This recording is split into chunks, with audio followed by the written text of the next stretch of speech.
My name doesn't matter.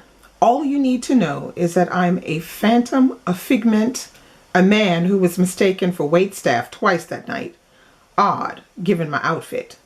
I managed to avoid additional embarrassment by wallflowering in the shadow of the grand staircase.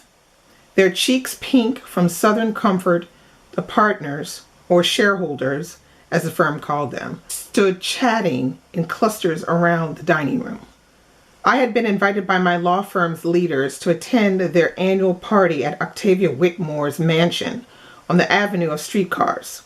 It was a highlight of my life, an honor for a lowly associate just to be invited, although I was surprised to be told to show up in a costume.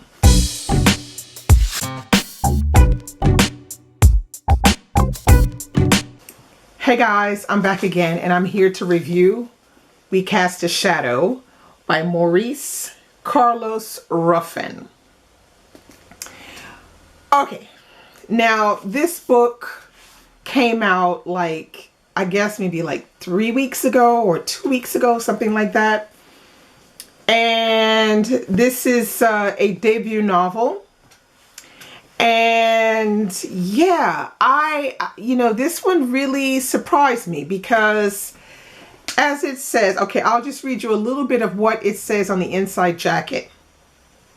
It says, "You can be beautiful, even more beautiful than before. This is the seductive promise of Dr. Zinga's clinic, where anyone can get their lips thinned, their skin bleached, and their nose narrowed. A complete demelanization will liberate you from the confines of being born in a black body, if you can afford it." Okay, now, this book is being pitched with this idea of the demelanization being one of the primary events of the book.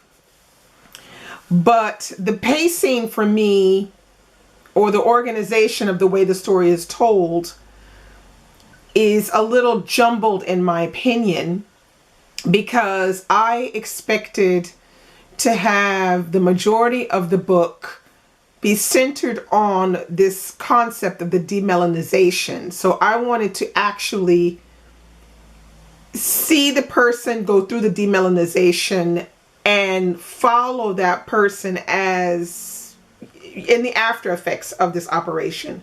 But that's not how the book is told. The book is told from the point of view of this black man, whose name we do not know, who is at a company party, which is what I read in the beginning. He's at a company party, but little does he know this company party is going to be the crux of whether he gets promoted or not, which he's not fully aware of until the day after. But anyway, be that as it may, we then follow him on this pursuit to go up in the company so that he can then afford to pay for a demelanization operation for his son, Nigel. Now, this black man is married to a white woman. Her name is Penny, and they have a son. His name is Nigel, and Nigel is, he's light brown skin, but he has like a birthmark on his cheek that is dark brown. It's the same color as his father's skin.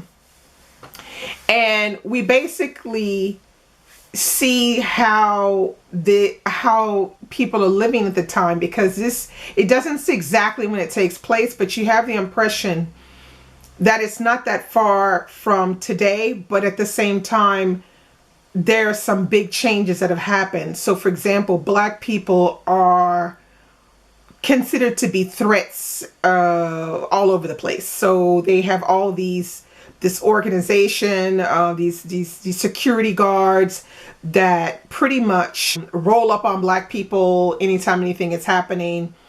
And, they are considered to be criminal at any expense, that they're almost savagely criminal.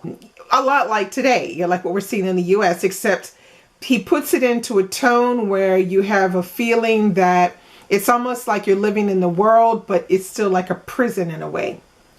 Because we have this main character is living in a gated community, and there's a van that is parked always outside or on their street, which is basically trying to look to see if there's any black people roaming the streets so that they can arrest them and put them away before they do some criminal act or something. The book has a lot of good ways of talking about poor race relations in the U.S. Now, Maurice Carlos Ruffin is from New Orleans. He's from my hometown. Brother's from my hometown. I have to say in the beginning, I wasn't feeling the book as much because I had to get used to the voice of the main character. His voice is not very welcoming to me because I feel like the main character, he's feckless. He really believes that his son's life is going to be better if his son can have white skin. And he's the only one that believes that because his wife doesn't believe it, and neither do his other family members believe it, but yet he believes it deep down in his soul. Like, it's almost this form of really weird reverse racism or something. It's really weird. And this is one, I guess this is an aspect of the character that I really hated to read about, because you have this man, you hear him talking about how people are perceiving him, and he is, you know, then spouting some of the same things that he hears people saying. It's really disheartening, that kind of concept. But I mean, we have that in reality. The book is written in a satiric tone, so there are some aspects of the book that kind of make you grin or kind of make you chuckle a bit. But some things make you just go, oh, Jesus, Lord, you know. It's very interesting to see how he's put it together. As I rolled towards the end of the book, I would say when I got midway through towards the end is when I started to really enjoy it and connect with it a bit better, even though I still didn't like the main character. I would definitely give this one, I would say, a 3.5 for me. To be honest, it would be a 3.5. Not that anything was particularly bad, because I think a 3 is really good. So a 3.5 is on its way to being really, really good. But I gave it 3.5 because it took me a minute to gel with the story and accept this main character that I just couldn't get on board with. Not only that, but I had to somehow get used to the male voice that I was hearing. And it's in reading this book that I realized I read a lot of female writers, Now, I do read some male writers, but I've read a ton of female writers. And I'm starting to question whether I have a preference for the female voice in literature, or if it's just that this particular book didn't jive with me so well. But I'm starting to think it's the female voice that is more accepting to me when I'm reading than the male voice.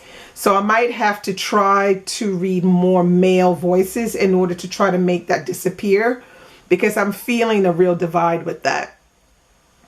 But be that as it may, the pacing of this book is kind of weird. It's not a smooth pace like goes up like this. It kind of goes up and down, up and down, up and down.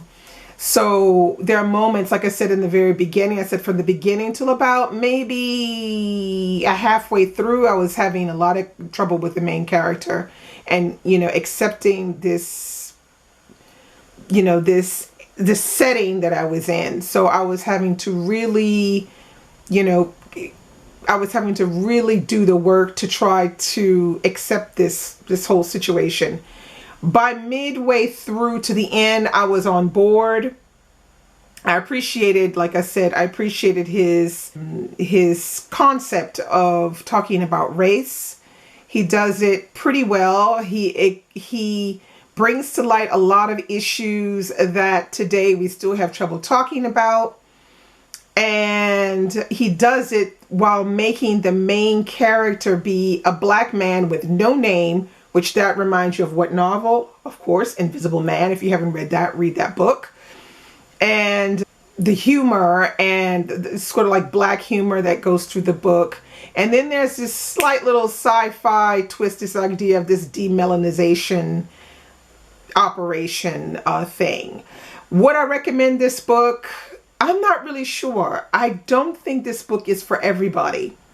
I think there will be people that will like it and will love it, and there will be people who will not like it at all. And I think it's mostly because of the voice. The voice is very hard to get on board with. Otherwise, so yeah, great writing. I think it's a good first novel. Like I said, 3.5 stars. Who knows? Check it out. I don't know. I'm really torn about what to tell you to do. I say 3.5. Give it a go. Maybe get it from your local library or something like that. I wouldn't say buy it because I'm afraid you might not like it. Not sure. Okay. Well, that's all I have for you today. Sorry for this jumbled review, but I will be back with another one really soon.